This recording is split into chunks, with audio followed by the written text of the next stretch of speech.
What's up, guys? Got another video for you here. This is one I just got done. This one's for my girlfriend. It's CPM 154, mirror polished on the bevels, satin on the flats. It's 5/32 thick with a taper tang.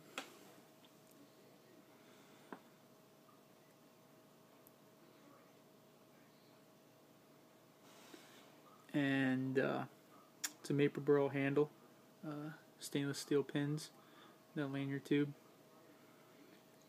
and then I put a hammer tone finish on the spine there. Looks really nice. I like that. I'm gonna do more of that. Everybody I showed it to really liked that too. Then I got some jimping on the spine here.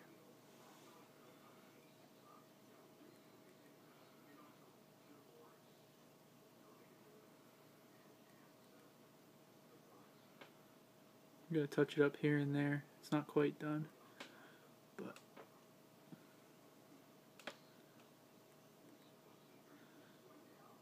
something I found. I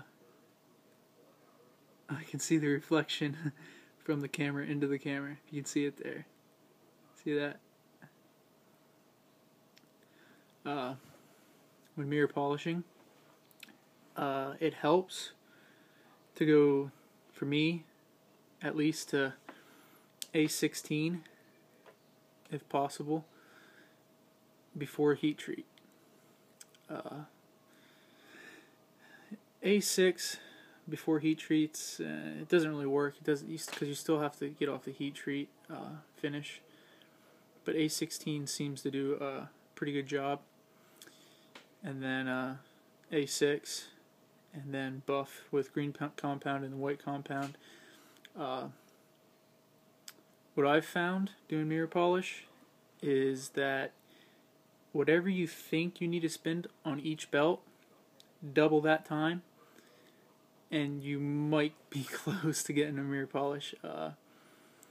All the scratches that you see in the blade are from your first shaping grit. That's what it is. And every grit after that, you may or may not be getting all the scratches out. So if you double the time on each belt after that, it seems to really help. And even this blade, as shiny and mirrory it is, it's not. Let me see this. See if I can get this in frame. I detail on the side. So the way after I buff a car to find scratches is with a high intensity LED. 220 lumens is when you really start to see the scratches. This one's 1,000 right here. We'll see if I can't. See, I don't want to blind you.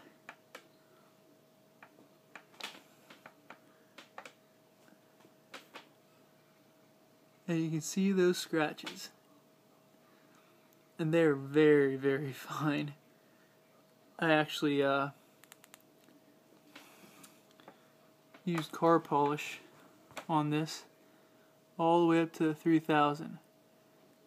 Car polish, and there's still scratches in it. So if you want to see if you have any scratches in your blade whatsoever, this is just a fantastic way to do this. And with this knife, you can actually see the grain of the steel. I don't really think you could get like a true, like, looking in a mirror with it, because you can still see the grain of the steel. This is CPM 154, and I can still see it. I can almost guarantee it's not going to come up on camera, but let me see if I can do it.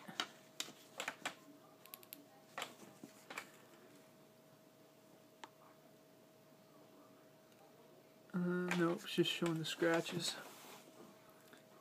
But yeah, this one's a Nice little knife. It's probably 2.5 ounces. And I really wanted to get the handle perfectly mirrored, but it's hard. The only way I know to do it is put super glue on it and sand it as the super glue's wet, and that'll actually fill in the grain of the wood, which is very time consuming and really easy to mess up. But I mean, it's shiny now. And you can see it there. Oh. See, I got a little car polish I gotta push out of that lanyard tube. But I think it came out pretty good. It's a very pretty material. I asked her what material she wanted. You know, she could have anything, and carbon fiber, titanium, whatever. Damascus, and she went with the wood, which is fine. Very pretty.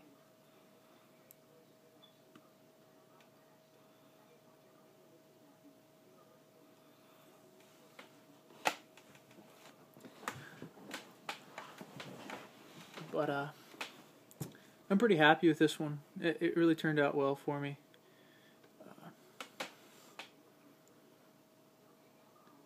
It's nice and light.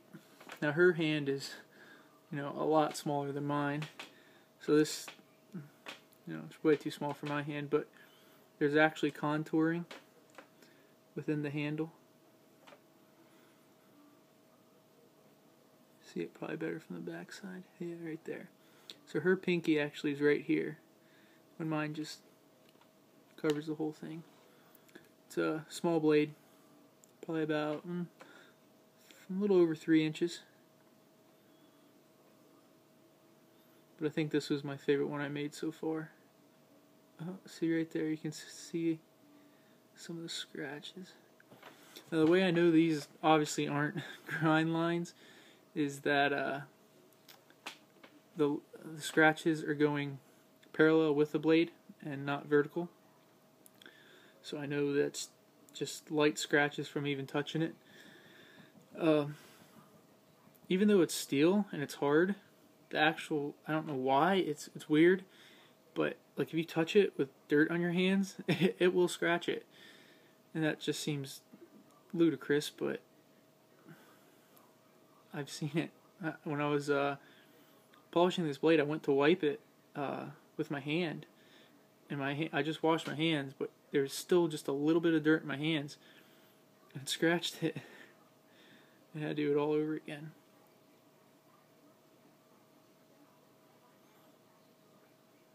I really like that hammered tone finish there.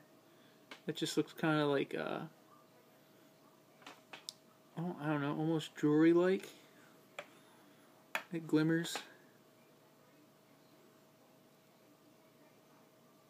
And that finish is, I like it, but it's a pain in the ass to get.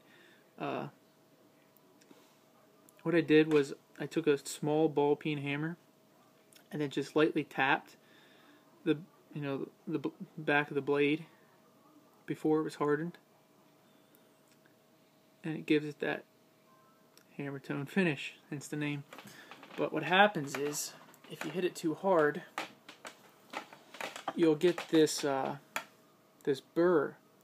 The steel will actually fold over, and you have to grind all that off. And it's just an extra step, really.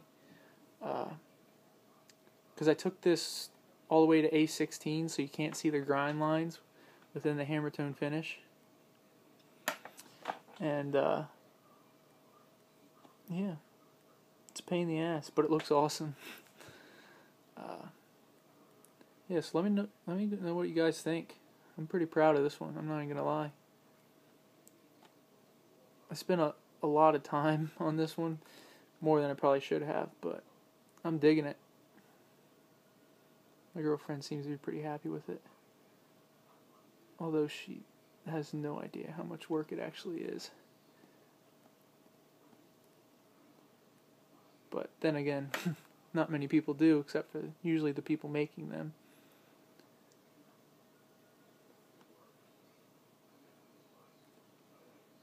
Alright, I'm out.